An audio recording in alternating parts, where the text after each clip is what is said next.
الحمدللہ رب العالمین والصلاة والسلام علی سید المرسلین اما بعد فاعوذ باللہ من الشیطان الرجیم بسم اللہ الرحمن الرحیم۔ اللہ تعالیٰ نے سورۃ النساء کی آیت نمبر 142 میں ارشاد فرمایا، ان المنافقین یخادعون اللہ وہو خادعہم، بے شک منافق لوگ اپنے گمان میں اللہ کو فریب دینا چاہتے ہیں اور وہی انہیں غافل کر کے مارے گا۔ مزید سورۃ النساء کی آیت نمبر 145 میں ہے، ان المنافقین فی الدرک الاسفل من النار ولن تجد لهم نصیرا، بے شک منافق دوزخ کے سب سے نچلے طبقے میں ہیں اور تو ہرگز ان کا کوئی مددگار نہ پائے گا۔ مزید اللہ تبارک و تعالی نے قرآن کریم میں کئی مقامات پر منافقین کی مذمت بیان فرمائی ہے۔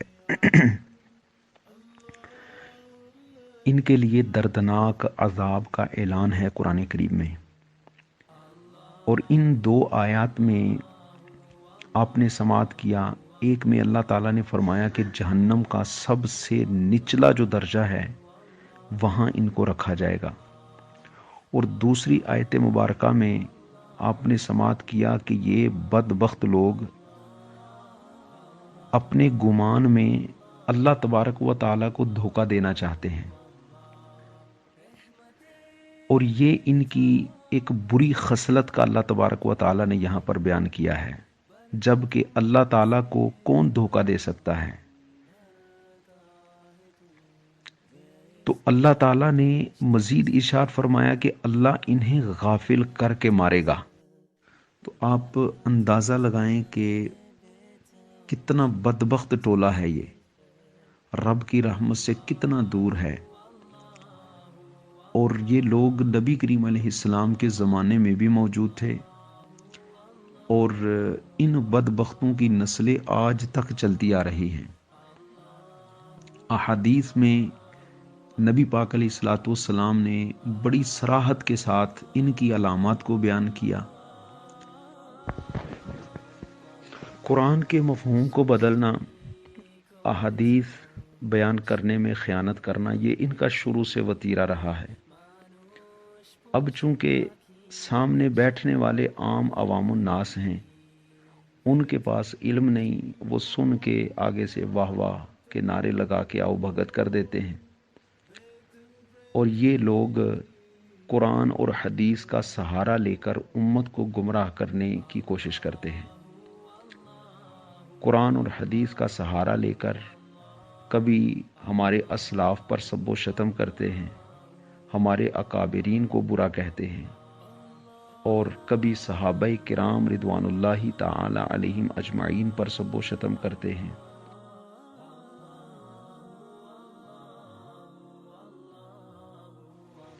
تو اس کی ایک جھلک اس مرزے کی جو ہے وہ آپ کی نظر کرنی ہے۔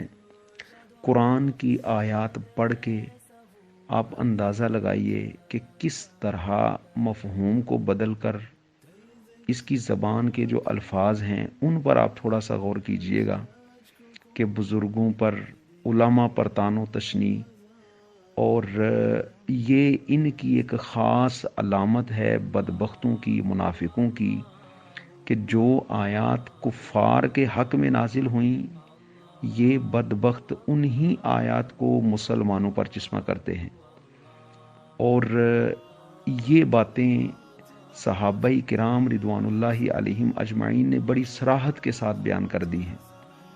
اب اس کا ایک کلپ میں شیئر کرتا ہوں، آپ اس کو توجہ کے ساتھ سماعت کیجئے، اور جو اس کا انداز بیاں ہے اس کو آپ بغور دیکھیے کہ کس طرح اس کے دل کے اندر ہمارے اکابرین کے لیے بغض و عداوت بھرا ہوا ہے، اور یہ قرآن کا سہارا لے کر کس طرح خیانت کرتا ہے۔ آئیے اس کا کلپ دیکھیے۔ سورہ احزاب کا آخری رکوع پڑھیں۔ اللہ تعالیٰ فرماتا ہے کہ دوست کی پھر اس وقت کہیں گے، اللہ ہمارے بزرگوں اور ہمارے ان بڑوں کو دگنا عذاب دے جن کی وجہ سے ہم گمراہ ہوئے تھے. اور سورہ حمیم میں سجدہ میں آتا ہے اللہ ہمارے بزرگوں کو ایک دفعہ ہمارے حوالے کر دے, ہم ان کو اپنے پاؤں کے نیچے روندیں گے, ان کی وجہ سے ہم گمراہ ہوئے. اور میرے دوست نے بڑی پیاری بات کی, وہ کہتا ہے ہمارا تو دنیا میں یہ غصہ ہے, آخرت میں تو ہوگا. جب ہم کتاب و سنت کے منہج پہ ہے تو ہمیں ادھر بھی غصہ آتا ہے, یار ہمارے مولویوں میں اتنا پال کیا, ان کو لتر مارنے چاہیے. واقعی یہ قرآن کی آیت ٹھیک ہے کہ قیامت کے دن سورہ حمیم میں سجدہ میں آتا ہے, لوگ کہیں گے اللہ ہمارے بزرگوں کو ہمارے حوالے کر, ہم ان کو پاؤں کے نیچے روندیں, جنوں کو بھی اور انسانوں کو بھی جنہوں نے ہمیں گمراہ کیا تھا, کہ ہم ان کی تاکہ یہ اسفلین میں سے ہو جائے. وَلِعَاذُ بِاللَّهِ تَعَالَى. دیکھا آپ نے, اس کا انداز دیکھیں, اس کی گفتگو, اور کیسے یہ بزرگوں اور مولویوں کا جو ہے نا وہ بیچ میں ذکر کر رہا ہے. اور جو اس نے آیات کا حوالہ دیا ہے سورہ حامیم السجدہ, اس کی آیت نمبر 29 ہے, جس میں اللہ تعالیٰ ارشاد فرماتا ہے وَقَالَ الَّذِينَ كَفَرُوا رَبَّنَا أَرِنَا الَّذَيْنِ أَضَلَّانَا مِنَ الْجِنِّ وَالْإِنسِ نَجْعَلْهُمَا تَحْتَ أَقْدَامِنَا لِيَكُونَا مِنَ الْأَسْفَلِينَ. اور کافر جہنم میں جا کر کہیں گے اے ہمارے رب, ہمیں جنوں اور انسانوں کے وہ دونوں گروہ دکھا جنہوں نے ہمیں گمراہ کیا, تاکہ آج ہم انہیں اپنے پاؤں کے نیچے روند ڈالیں, تاکہ وہ جہنم میں سب سے نیچے والوں میں سے ہو جائیں. اور جو دوسری آیت کا اس نے حوالہ دیا ہے, یہ سورہ احزاب کی آیت نمبر 67 اور 68 ہے. اللہ تعالیٰ ارشاد فرماتا ہے وَقَالُوا رَبَّنَا إِنَّا أَطَعْنَا سَادَتَنَا وَكُبَرَاءَنَا فَأَضَلُّونَا السَّبِيلَ رَبَّنَا آتِهِمْ ضِعْفَيْنِ مِنَ الْعَذَابِ وَالْعَنْهُمْ لَعْنًا كَبِيرًا. اور کہیں گے اے ہمارے رب, ہم اپنے سرداروں اور بڑوں کے کہنے پر چلے تو انہوں نے ہمیں راہ سے بھٹکا دیا, اے ہمارے رب انہیں دگنا عذاب دے اور ان پر بڑی لعنت کر. جی ناظرین, تو دیکھا آپ نے کہ اس کا انداز بیان دیکھیے, گفتگو کرنے کا انداز, اور گفتگو میں نے پہلے عرض کیا کہ اس کے جو الفاظ ہیں اس پر غور کیجئے کہ قرآن بیان کر کے بزرگان دین کا نام, مولویوں کا نام استعمال کر رہا ہے. اور یہ منافقین کی, خارجیوں کی یہ چال بازیاں ہیں. ہمیشہ ان کا یہ وتیرہ رہا ہے کہ قرآن کے معنی بیان کرنے میں خیانت ان کے اندر کوٹ کوٹ کے بھری ہوئی ہے. اور یہ لوگ قرآن کا سہارا لے کر لوگوں کو گمراہ کرتے ہیں. اور یہ جو شخص ہے, یہ سورہ احزاب کی جو آیت نمبر 67 اور 68 کا اس نے جو ہے نا وہ حوالہ دیا, اس کے متعلق میں آپ کو عرض کرتا ہوں کہ اس کی حقیقت دیکھیے کہ یہ آیات کفار کے متعلق نازل ہوئیں. ان سے مراد کفار ہیں, کفار کا حال اللہ تعالیٰ بیان کر رہا ہے. اور یہ چیزیں تفاسیر کے اندر بالتفصیل موجود ہیں.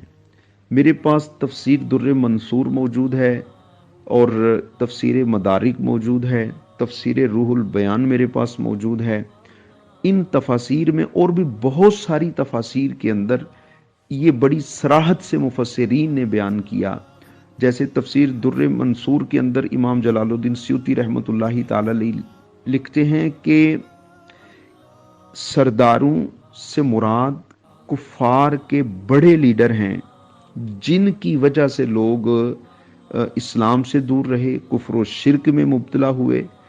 اور ابن جریج کی ایک روایت آپ نے یہاں پر بیان کی آیت نمبر 67 کے تحت کہ ان سرداروں میں ایک نام جو ہے وہ ابو جہل کا بھی ہے, اور اس کے علاوہ تفسیر روح البیان میں ارشاد فرمایا کہ یہاں پر کفار کے لیڈروں کی کثرت کی طرف اشارہ ہے، جو لوگوں پر ظلمن جبرن لوگوں کو دھوکہ اور فریب دے کر اسلام سے دور کرتے تھے، قریب نہیں آنے دیتے تھے، ڈراتے تھے، دھمکاتے تھے۔ جس طرح بھی انہوں نے یعنی کہ کفار کے لیڈروں نے لوگوں کو گمراہ رکھا، حتیٰ کہ جو لوگ ان کی باتوں میں آ کر اسلام سے دور رہے اور کافر و مشرک ہی دنیا سے چلے گئے، تو اب وہ کل بروز قیامت اللہ تعالیٰ سے کہیں گے کہ یا اللہ عز و جل، ہم اپنے کافر لیڈروں کی وجہ سے گمراہ ہوئے اور آج ان کو دگنا عذاب دے اور ان پر بڑی۔